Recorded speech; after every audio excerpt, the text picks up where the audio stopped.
In the special summer edition of What's New Massachusetts, hop on the Orange Line and check out the newest hotspot in town, Dreamland Wax Museum in downtown Boston.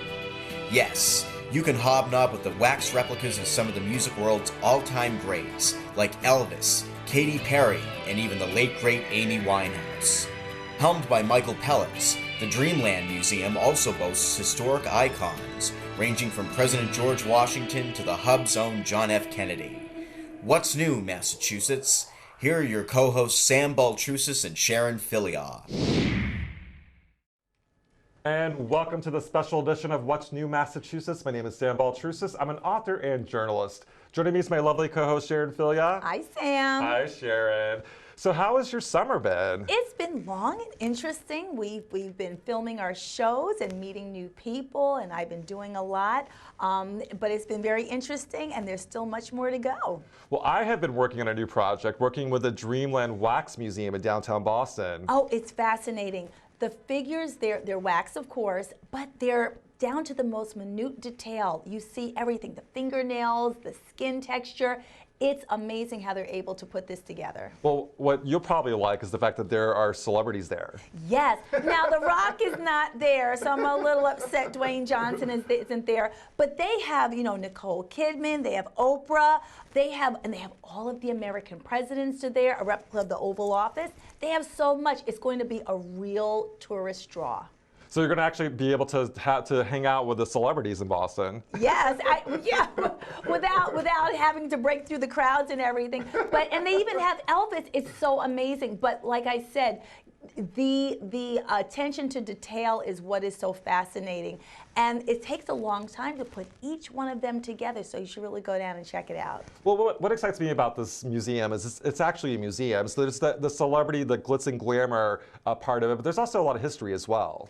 Indeed, which is parallel with the representation of the American presidents, of which our current president is front and center.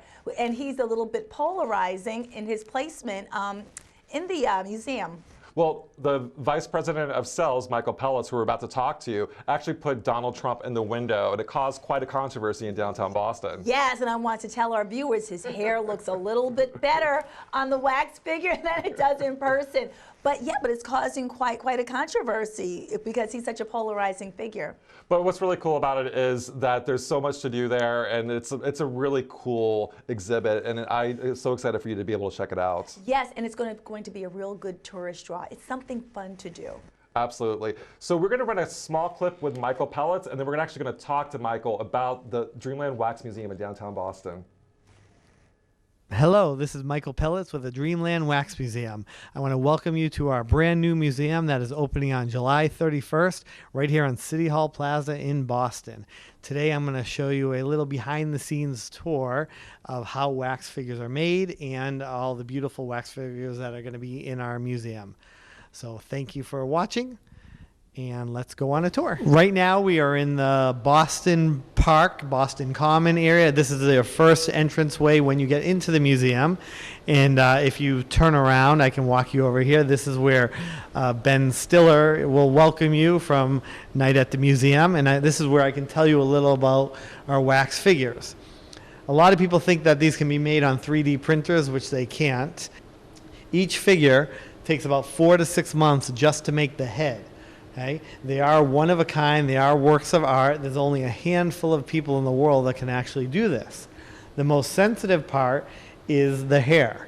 Okay? Each follicle is put in one by one by one. The hair takes about 40 to 60 days to put in. So they're very sensitive.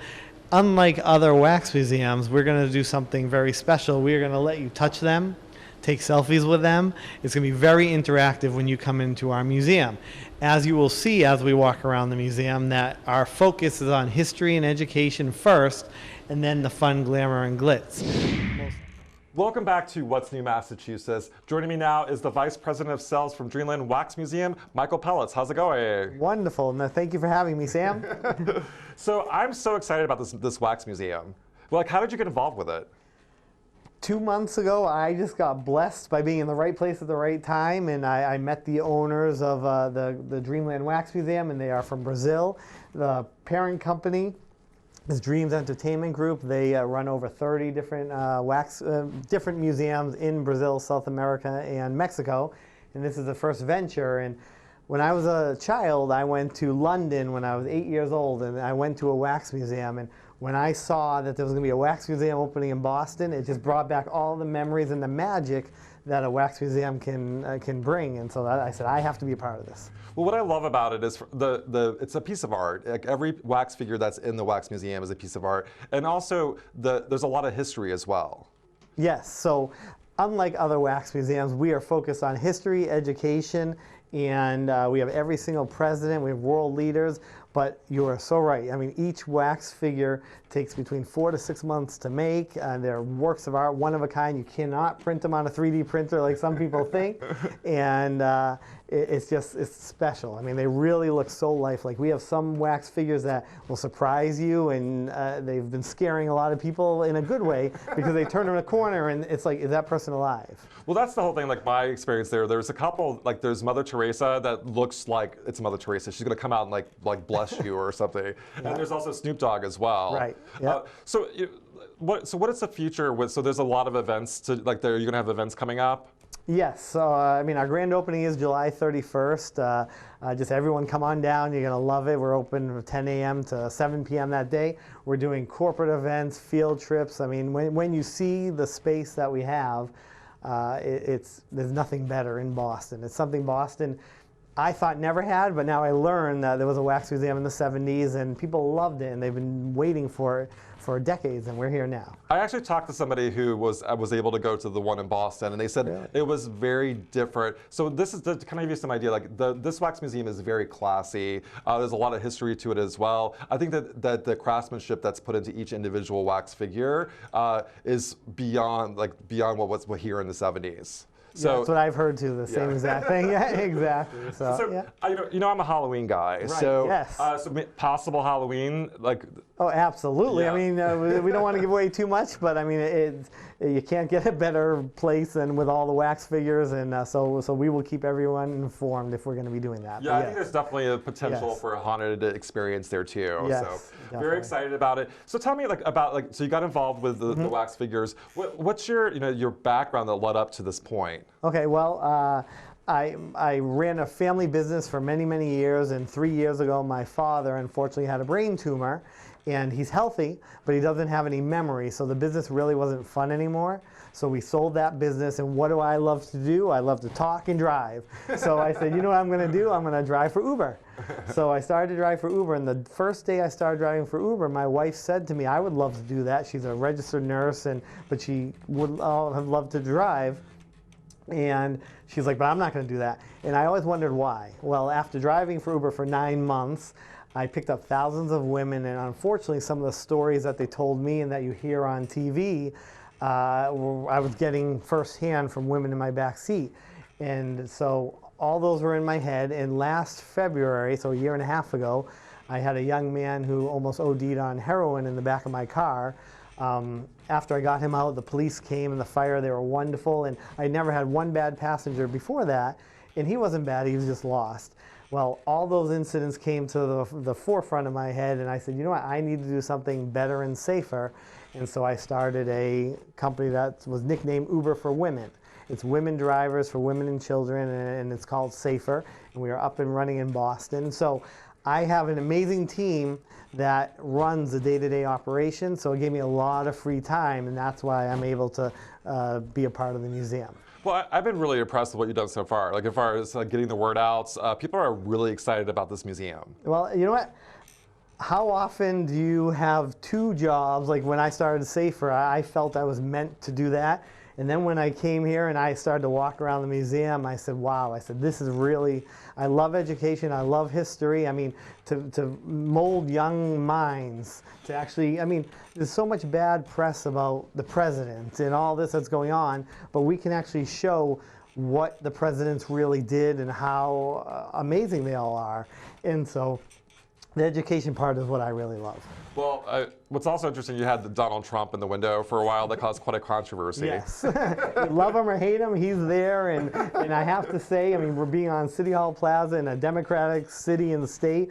people loved him. They came over and they just appreciated the artwork, even if they don't like him as a person. Right. What's also interesting about each of the pieces of art, they're the exact size. So Donald Trump is taller than, I didn't realize he was that tall. Right, yes, he is 6'3", and he's 6'3" in our wax museum. So yeah, each wax figure is to the exact specs of the person, and again, they are one-of-a-kind works of art. And we are going to let you touch them, feel them, which a lot of other wax museums do not let you do too. So we encourage selfies, and we really want you to have a great time. Well, the part that I'm going to be working with the Dreamland Wax Museum, there's the whole photo experience as well. So if you want to have photos with celebrities like Elvis or Oprah, we're going to have a team of photographers taking photos with all the wax figures. Yes, no, that is a great, I mean, we have 3 areas in the museum, as you know, that we will take pictures for you because we want it to be special. Everywhere else you can take selfies, so come visit Sam there. And we're going to have professional photographers there, myself included, so it's going to be amazing. So thank you so much, Michael, and we're going to run a clip from today when we were able to talk to you at the museum and get it behind the scenes. Oh, thank you so much for having me, Sam. Thank you. Hello, this is Michael Pelletz with the Dreamland Wax Museum. I want to welcome you to our brand new museum that is opening on July 31st right here on City Hall Plaza in Boston. Today I'm going to show you a little behind the scenes tour of how wax figures are made and all the beautiful wax figures that are going to be in our museum. So thank you for watching, and let's go on a tour. Okay, well, as you can see, we are standing next to Mr. Albert Einstein here, and I want to teach you a little about how wax figures are made. A lot of people think that these can be printed on 3D printers. They can't. They are works of art. They are one of a kind. Each head takes about 4 to 6 months to create. There's only a handful of artists in the entire world that can actually do this. Now, Albert Einstein has a lot of hair. Each follicle is put in one by one by one. The hair alone takes 40 to 50 days to create. Right? Even though they're fragile and they're beautiful, we want everyone coming to the museum to interact with them. So you are going to be allowed to touch them. You can feel them. We're going to have many employees around the building educating you about each figure. So we definitely want it to be very interactive for you. Unlike other museums that focus on glamour and glitz, here at the Dreamland Wax Museum in City Hall Plaza in Boston, we focus on education and history first.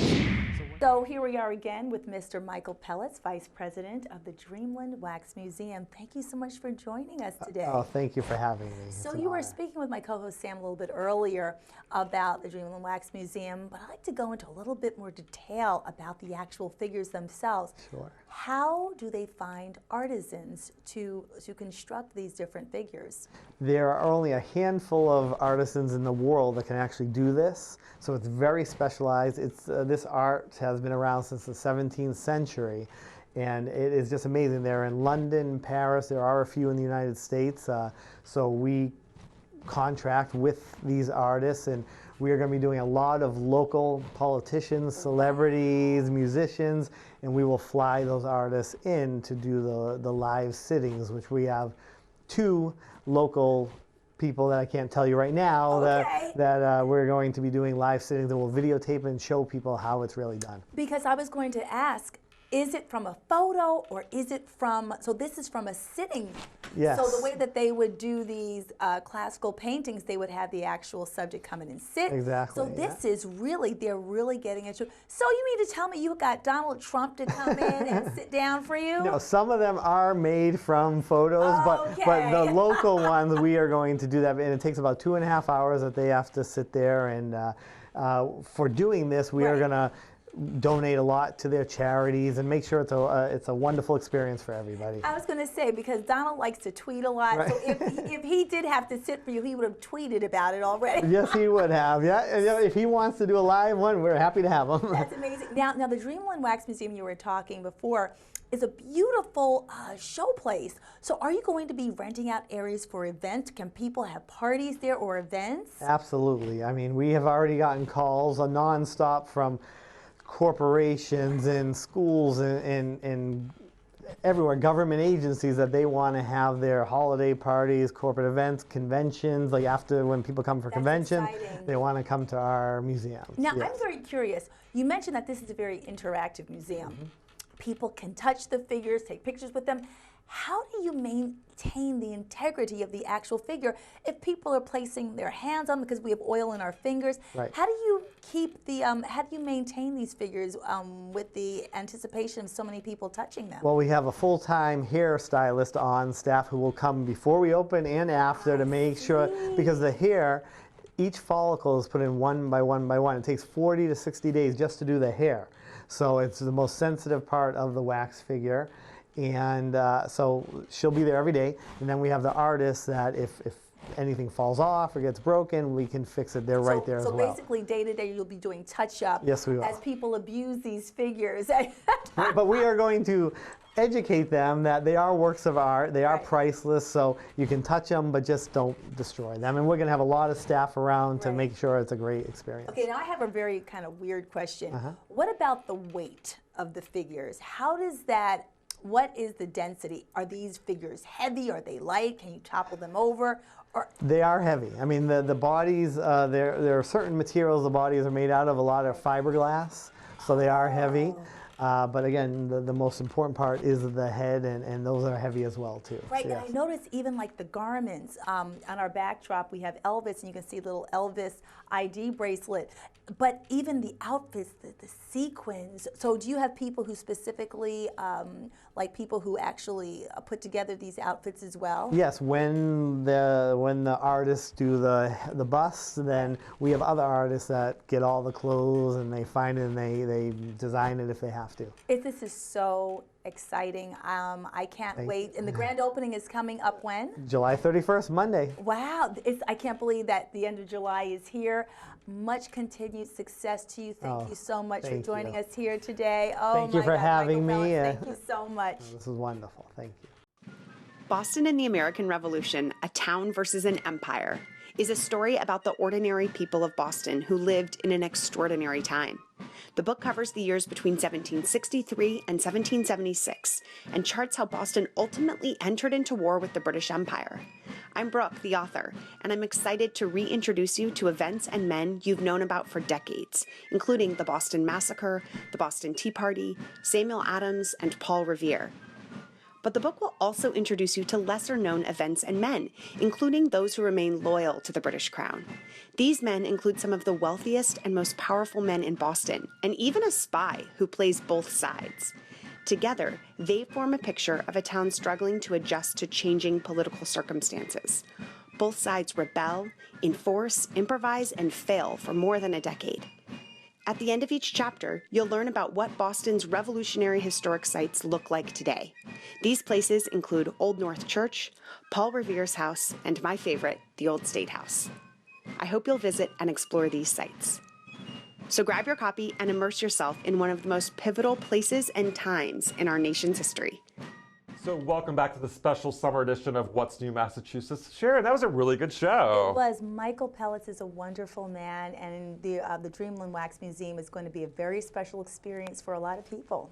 And what's really cool, so it starts in July, but then it's going to be open nonstop, and you can go to their website to actually check out the hours. Right, and as we mentioned before, it's going to be a great time. I really encourage you to go down, and a lot of tourists are going to be very interested in it because, as you spoke with Mr. Pelletz, you can actually touch them. They're allowing you, they're encouraging you to touch them, take pictures, and have fun, but also learn a little bit while you're taking the tour. Yeah, it's totally interactive, and it's also a history lesson, but there's fun as well. There's like celebrities, all sorts of things to check out at the Wax Museum. Right, and what's really cool is that these are celebrities that you might not normally see in real life, so you can get a picture with them and kind of fool your friends and say, hey, look, I got a picture with Nicole Kidman, and say, no, this is really her wax figure. So it's very exciting. There were a few, like I was talking with Michael about, like they're really realistic. I mean, like the Mother Teresa, Snoop Dogg, it looks like they're gonna like come and like talk to you. It's kind of creepy, but also very interesting as well. Right, and speaking of creepy, you know, Halloween will be coming up in a few weeks. So as you were mentioning with Michael, this is a great place to have Halloween celebrations. Like, it's because these images look so real. Yeah, so we're not going to announce that yet, but there's talks of maybe doing something related to Halloween. I think it would be amazing. It would be a top-notch attraction for Halloween. It is, and what I found also interesting is that people can book it for parties. I think a wax museum would be a great place to have a party, a convention, a conference, a lot of fun. What's also cool about Michael is he also is the founder of the Safer app, and that's amazing. You were talking earlier about how unsafe it was for women in Uber. So he's a good man. He was able to, he's done a lot of good, and what's good about the Wax Museum is it's a little lighter in scale, but it's educational as well. It's wonderful, and once again, getting back to the Safer app, Michael found a need and filled it, and did a great job for all the women of the town. So he's a wonderful guy, and he has a wonderful vision, and he's doing a great job with the Dreamland Wax Museum. So I'm excited to announce, Sharon, that we were picked up by Boston BNN. Oh, that is exciting! Welcome, Boston. So our show is growing leaps and bounds. We've done an amazing job, really reaching out to the people, and it's been doing very well. It's so much fun, and once again, we get to meet so many people and go to different places and really learn everywhere we go. I'm so excited. Hope you guys have a fantastic summer. This is What's New Massachusetts. See you next month.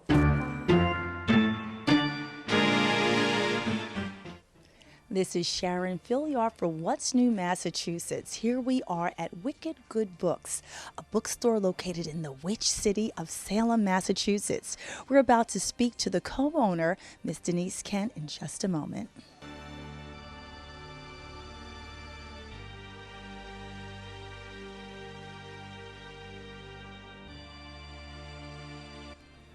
Here we are now with Miss Denise Kent, one of the owners of Wicked Good Books, located here in Salem, Massachusetts.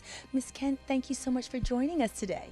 Thank you for being here. Now, this is a wonderful location. Even coming here, you're looking up and down Essex Street. There are so many wonderful people enjoying the sun. What demographic does your bookstore cater to? Well, we have our fantastic locals. Salem has a really great local downtown neighborhood. A lot of people live and work and play here. And we also serve a lot of visitors. You know, we have a lot of tourists that come to Salem for its history. So it's really two kind of very different demographics. Indeed. Now, I know that our own Sam Baltrusis has a few of his books showcased here. Now, Salem is known for the witch trials. A lot of people come here during Halloween. So is the majority of your books, or a vast portion of your books, catered to the hauntings and, evil spirits and witches? Well, yeah, it depends on what people are looking for. We have a vast array of books that are about Salem's history, and that does include, of course, witch history. It also includes maritime history. We have a really rich history in literature as well. Many local writers to the North Shore, and as well as our architecture, and we have just a beautiful, thriving city, and I think it's going through a real renaissance right now. And I embrace all of the parts of Salem history. That's what makes it special here. Of course. Now, speaking of that architecture, your store. Now, you've done a great deal of renovations. You've altered the store, but can you talk a little bit about that? Okay, well, this store was a bookstore. It was a family bookstore for almost 40 years, and it was a used bookstore. People remembered it as having, towering books going up to the ceiling, and those guys were retiring, and we were really concerned that there wouldn't be a general bookstore in Salem. And there had been another bookstore in Salem as well that had closed. So we sort of panicked and and decided to go into the bookstore business. And so here we are, and it's been a real labor of love. That there's a hotel located somewhere nearby that's new. There's a lot of new construction here in Salem, and yes, there's a hotel called the Hotel Salem that's being built right next door to us, and that's going to have outdoor dining, and it's going to have a rooftop restaurant. It's a boutique hotel. There's quite a few new construction projects going on, including a new restaurant around the corner. It's just a great place to come and eat and shop. And now we're going to have more hotel space so people can stay. Now that's very interesting. Now, just to give an idea to our viewers who are not familiar with the Salem area, how close are we to all of the historical sites and tours from Essex Street? We are right in the center of everything. So Essex Street is sort of the heart of, the dining, shopping, and historical section. And Salem is fairly walkable. I mean, you don't need a car. Come here by ferry, come here by train, and you can walk to all the good stuff. See, and that's what's so amazing about this area. And we've done interviews also in Quincy, which is also a walking town. When you come to this area of Salem, it's one-stop shopping. You can come here, stay at a hotel, get something to eat, check out a few tours. It's beautiful. You can people watch and do everything right here. So Essex is the main artery, would you say? Yes, absolutely. That is so exciting. So where do you see Wicked Good Books? What direction do you see it going to? Oh, I think that we're almost 3 years old now, and we keep going deeper into our Salem inventory. We really want to carry real depth and breadth of Salem and New England books, as well as general fiction and nonfiction. And we carry toys as well because, we like to live in the imagination and book people. Right, and children love toys, and I'm kind of still a kid myself, so I like looking at the toys as well. Now, this is a tiny bit off topic. Do you have a favorite witch story that you can share with our viewers? A nice quick one. There was a customer who came in with her baby and who insisted that there was a presence, a ghost in Town Hall, which is right around the corner from us. She said that her baby could sense the presence of supernatural beings, and that yes. And so I don't know. So that's just one of them. Well, you must see a wide swath of different demographics that come into the store. Very, very tremendous location because you're right here, as you mentioned, in the heart of Salem. We encourage everyone to come on down and check it out. Wicked Good Books, located here on Essex Street, right here in Salem, Massachusetts. Denise Kent, thank you so much for joining us today. Thank you, Sharon. Thank you. What a great time we had talking to Miss Denise Kent of Wicked Good Books right here in downtown Salem. You got to come down and check it out. Beautiful day. People are walking all along the street here. And I think I'm going to check out a book. What do we have here? By our very own Mr. Sam Baltrusis, The Ghosts of Salem. If you'd like to pick up a copy of this book, come on down and check it out.